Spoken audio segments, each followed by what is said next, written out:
What's the first thing that comes to mind when I say dangerous engine, nuclear reactor, jet turbine?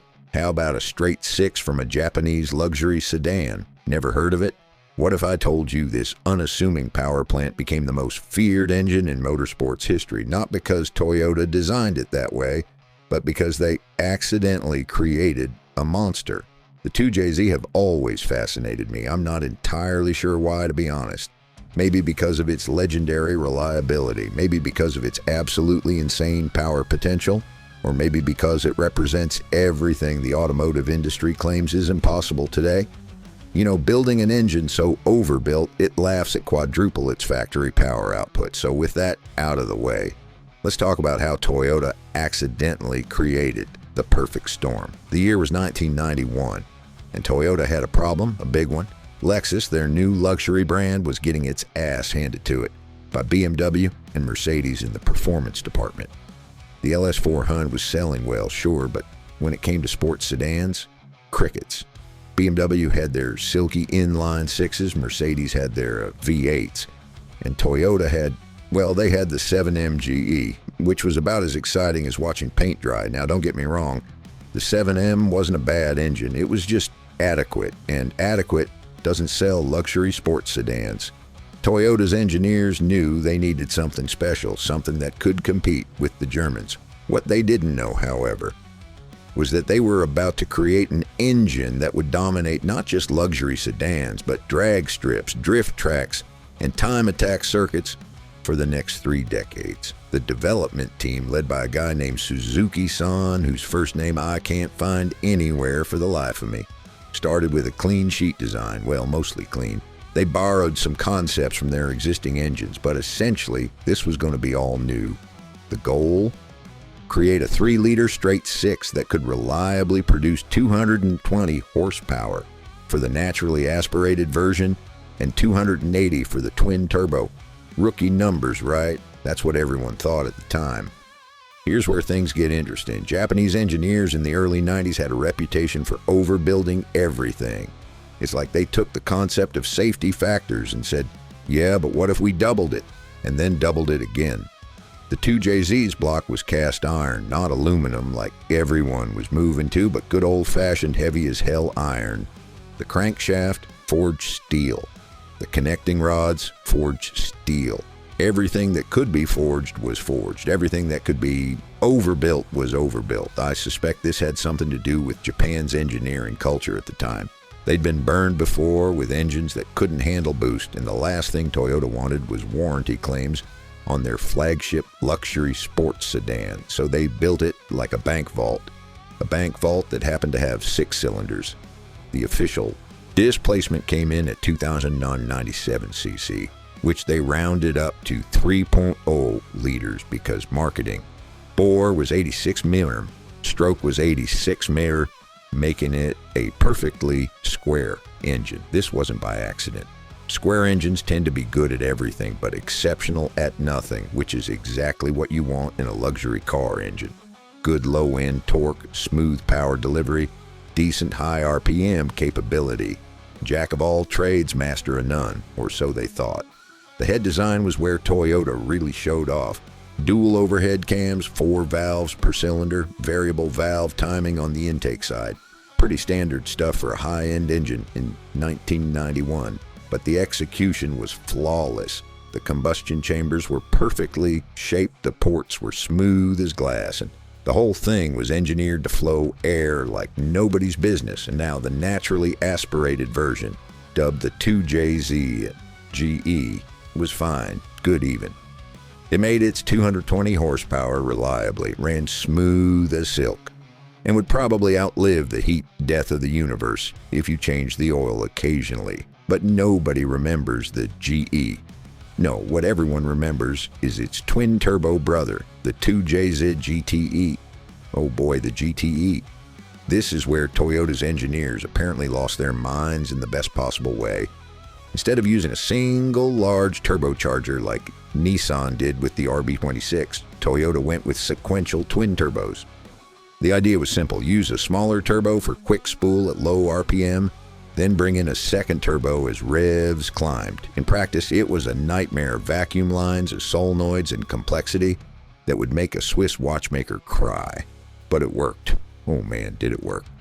The GTE produced its advertised 280 horsepower, though everyone knew that was a lie.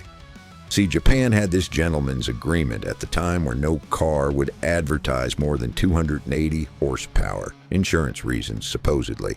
In reality, the GTE was making closer to 320 at the crank.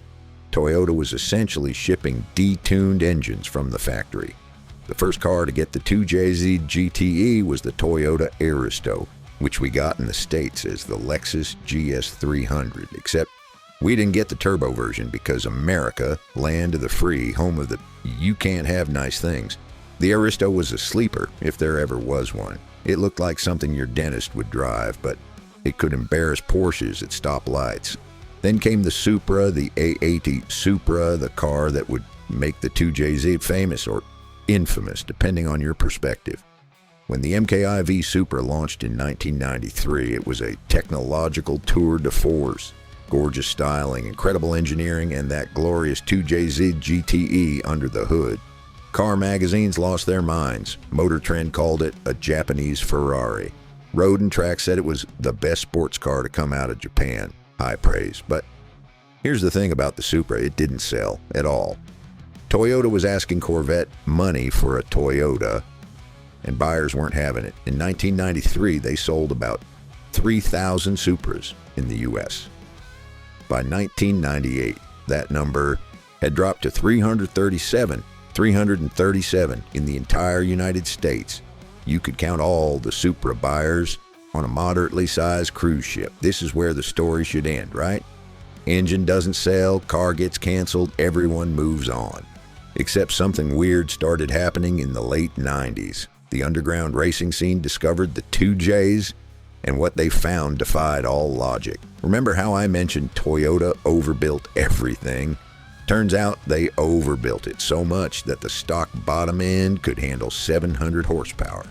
700 on stock internals. That's like buying a Corolla and discovering it can run 200 mm if you just change the tires. The tuning community collectively lost their minds. The first guys to really push the envelope were the drag racers.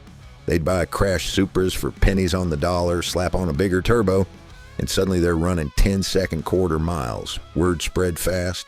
Forums lit up with dyno sheets showing 800, 900, even 1,000 horsepower on engines with stock blocks and cranks. It was insane. But wait, it gets better. Or worse, depending on your perspective. See, making big power is one thing. Making big power reliably is another. The 2JZ did both. Guys were daily driving 600 horsepower Supras. Daily driving. Try that with literally any other engine from 1993 and see how long before you're walking to work. The secret sauce was Toyota's obsessive attention to cooling and oiling.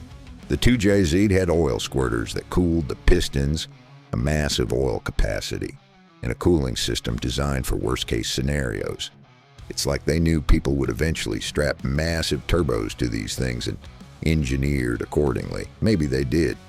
Maybe some engineer in Japan was secretly a street racer and built his dream engine on Toyota's dime. We'll never know.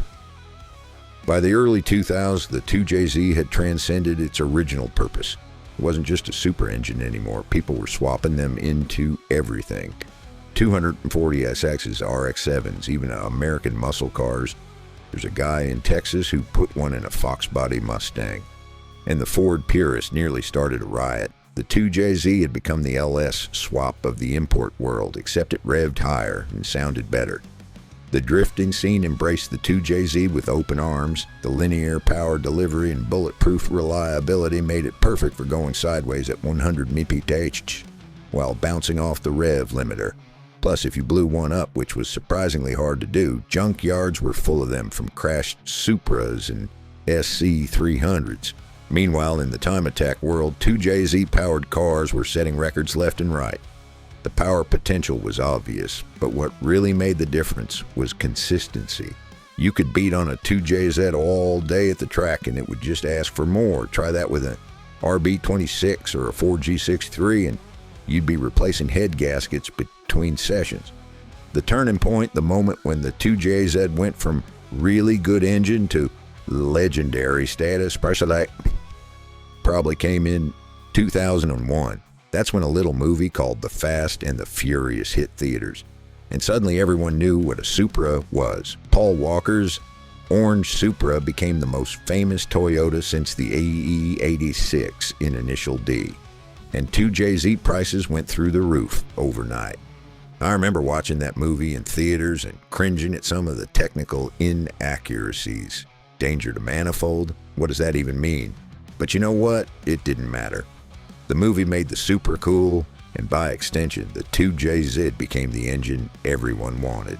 The irony is delicious. Toyota killed the Supra in 1998 because nobody was buying it. Then 3 years later, everyone wanted one. Clean manual turbo Supras that sold for $40,000 new were suddenly worth $60,000 used. Today, don't even ask. I saw a pristine 1994 turbo cell for $180,000 at auction last year for a Toyota. The world has gone mad. But let's get back to why the 2JZ became dangerous. It wasn't just the power potential, though. That certainly played a part. It was the accessibility. Any kid with a laptop and a boost controller could make 400 horsepower. That's supercar territory for the price of a good exhaust system. Suddenly, every Civic at the stoplight could be hiding a 2JZ swap capable of embarrassing Ferraris. The street racing scene exploded. Mexico's 2J runs became legendary. Highway pulls at 150 mph became commonplace. And yes, people died. A lot of people died. Turns out giving 20-year-olds access to 1,000 horsepower cars isn't the best idea.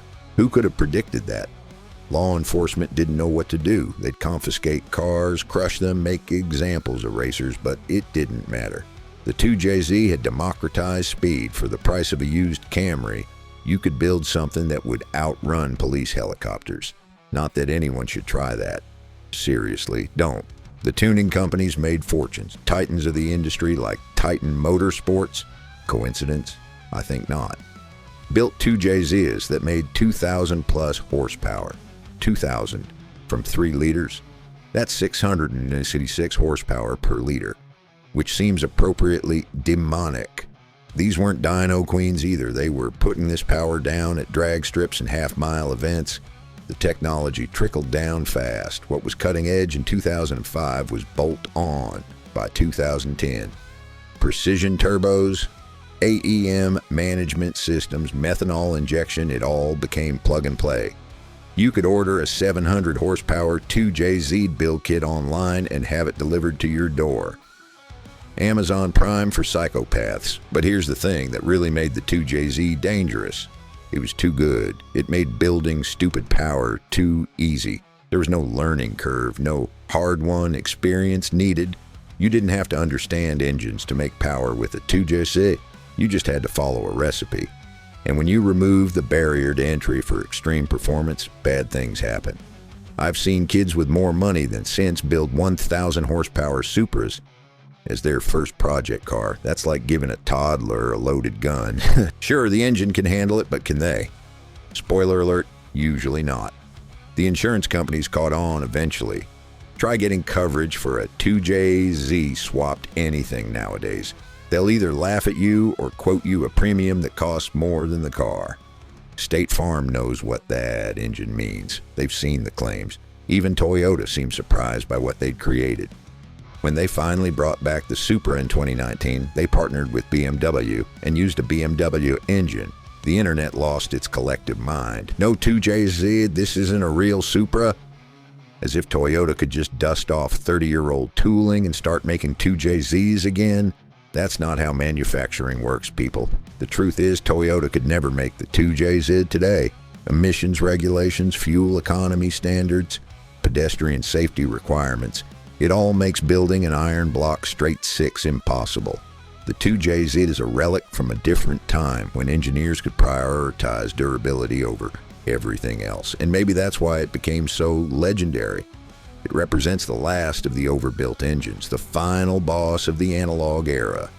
Everything that came after had to compromise. Direct injection for emissions, aluminum blocks for weight, smaller displacements for fuel economy. The 2JZ made no compromises.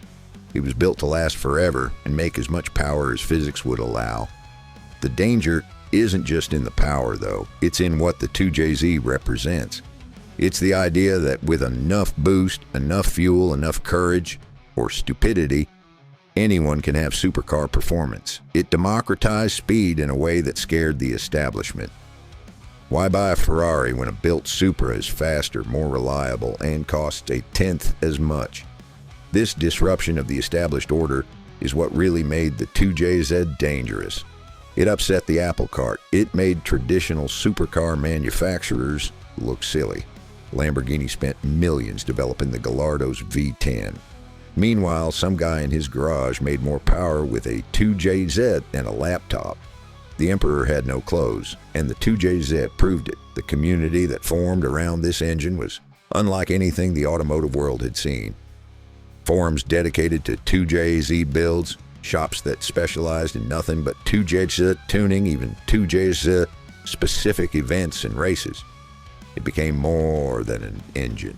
It became a lifestyle. A dangerous lifestyle, but a lifestyle nonetheless. I've been to 2JZ meets where the collective horsepower could power a small city. Watching these cars on the dyno is genuinely frightening. The sound of a 2JZ at full boost is like mechanical thunder. It's violent, aggressive, and addictive. You can feel it in your chest from 100 feet away. The progression of 2JZ builds over the years tells a story. In 2000, 500 horsepower was big power. By 2005, you needed 700 to be taken seriously. By 2010, 1,000 was the new benchmark. Today, I know guys running 1,500 plus on the street, where families drive minivans and old ladies walk their dogs. It's madness, but perhaps the real danger of the 2JZ is that it made us expect too much. Every new performance engine gets compared to it. Yeah, but can it handle 1,000 horsepower on stock internals like a 2JZ? The answer is always no, because no manufacturer is insane enough to overbuild an engine like that anymore. The 2JZ spoiled us. It made us think every engine should be capable of triple its stock power with basic mods. When the new Supra's B38 only handles 600, 700 horsepower reliably, people call it weak. That's insane. 600 horsepower from a modern emissions-compliant engine is incredible, but it's not 2JZ incredible, so it's not good enough. This impossible standard has warped our perception of what's reasonable. Kids today think 500 horsepower is starter power. They watch YouTube videos of 2,000 horsepower Supras and think that's normal. It's not normal. It's the result of 30 years of development and millions of dollars spent pushing one engine platform to its absolute limit. The influence extends beyond just power figures. The 2JZ changed how we think about engine swaps, forced induction, and tuning in general. It proved that with the right foundation, anything's possible. That's a dangerous idea in the wrong hands. Consider this. Before the 2JZ, most people respected the limits of their engines. You might add a cold air intake, maybe a mild cam, but you generally stayed within reason. The 2JZ threw reason out the window. It encouraged excess. It rewarded extremism. Push harder, boost more, chase bigger numbers, always bigger numbers. The shops that specialized in 2JZ builds became enablers in the best and worst ways. They'd take your money and build you something that had no business existing. 1,200 horsepower in a street car? Sure, why not? E85, race gas, methanol injection, nitrous on top of boost. Stack it all, the 2JZ can take it. I've watched civilization crack under 2JZ power. Drive shafts twisted like pretzels, transmissions reduced to glitter, differentials exploding like grenades. The engine keeps making power long after everything else is given up. It's like that horror movie villain that just won't die. The cultural impact goes beyond cars. The 2JZ became a symbol of Japanese engineering superiority. It was proof that Toyota could build something BMW and Mercedes couldn't match. In an era when Japan was often dismissed as just copying Western designs, the 2JZ was a massive middle finger to that narrative. Video games spread the gospel further. Gran Turismo, Need for Speed, Forza. They all featured 2JZ-powered cars as endgame content. Kids who couldn't even drive yet knew about the 2JZ. They grew up dreaming of Supra ownership, planning their builds before they had licenses. Social media threw gasoline on the fire. Instagram and YouTube made it possible to share dyno pulls and street races with millions. Suddenly, everyone wanted to be the guy with the highest horsepower 2JZ. The numbers kept climbing because the internet. Points demanded it. The cottage industry that formed around 2JZ parts is staggering. Billet blocks, stroker kits, custom cranks, exotic headwork. The aftermarket went absolutely nuts. You can build a 2JZ that shares literally no parts with the original and costs more than a house. People do it because they can. But let's talk about the dark side, the real danger. The 2JZ enabled a level of street racing that law enforcement couldn't handle. When every third car at a meet could run nines, traditional policing became impossible. You can't chase what you can't catch. The accidents, when they happened, were catastrophic. A stock Supra at 60 mph is manageable. A 1,000 horsepower Supra at 160 mph is a missile. The margin for error shrinks to nothing. One missed shift, one patch of oil, one moment of inattention, and physics takes over. Physics always wins. I've lost friends to 2JZ power. Good kids who got in over their heads, who thought they were invincible because their engine was. The memorial pages are full of Supras wrapped around trees. 2JZ blocks sitting in fields of debris. The engine survived, the drivers didn't. This is the paradox of the 2JZ. It's simultaneously the best and worst thing to happen to the import scene. It gave us capabilities we never dreamed of, but it also gave us rope to hang ourselves with. It's the automotive equivalent of Pandora's box. Toyota, for their part, seems embarrassed by what they created. They don't celebrate the 2JZ in their marketing. They don't acknowledge the street racing culture it enabled. They built a monster and walked away, leaving us to deal with the consequences. Yet I can't help but admire it. The 2JZ represents a purity of purpose that we'll never see again. It was built to be the best, period. Not the most efficient, not the lightest, not the cheapest, just the best. In a world of compromise, it refused to bend. The legacy is complicated. On one hand, the 2JZ pushed automotive performance forward by decades. It showed what was possible when engineers were allowed to engineer without accountants looking over their shoulders. It inspired a generation of enthusiasts and created an entire industry. On the other hand, it enabled dangerous behavior, contributed to countless deaths, and created unrealistic expectations that persist today. It's a cautionary tale about giving people too much capability without the wisdom to use it responsibly. As I write this, clean 2JZ engines are becoming impossible to find. The good ones have all been snatched up, built and blown up. Prices for even tired examples are astronomical. The days of cheap 2JZ power are over, and maybe that's for the best. The new generation of engines with their direct injection and variable everything will never match the 2JZ's tunability. They're faster stock, more efficient, better in every measurable way. But they're appliances, not legends. They do what they're supposed to do and nothing more. Sometimes late at night I'll watch old videos of 2JZ builds from the early 2000s. Grainy footage of street races, dyno pulls that seem impossible. Young kids living their fast and furious dreams. It was a different time, a more dangerous time, but also a more exciting time. The 2JZ democratized power in a way that changed the automotive landscape forever. It proved that with enough determination and disregard for safety, anyone could have supercar performance. That's a beautiful thing and a terrible thing wrapped into one iron block. Would the world be safer without the 2JZ? Probably. Would it be more boring? Definitely. The danger was part of the appeal. It was the forbidden fruit, the ring of power, the thing that could elevate you or destroy you depending on how you wielded it. In the end, the 2JZ became the world's most dangerous engine, not because of what Toyota built, but because of what we did with it. They gave us a masterpiece of engineering, and we turned it into a weapon. We pushed it beyond any reasonable limit, celebrated excess, and paid the price in blood. But would I change anything? Would I go back and tell Toyota to detune it, to build in limitations, to save us from ourselves? Hell no. The 2JZ represents something pure in an increasingly sanitized world. Its danger and possibility cast in iron and aluminum, a reminder that sometimes the best things in life come with risk attached. So here's to the 2JZ, the engine that changed everything, the 3 liters that could. The inline-six that refused to die, the most dangerous engine in the world and the most beloved. Long may its legend live, even as the engines themselves disappear into history. Every time I hear that distinctive inline-six wail, every time I see a Supra at a car meet, every time some kid asks me about building his first 2JZ, I'm reminded of what we had and what we lost. The 2JZ was lightning in a bottle, a perfect storm of engineering excellence and cultural timing that we'll never see again. And maybe that's the real tragedy.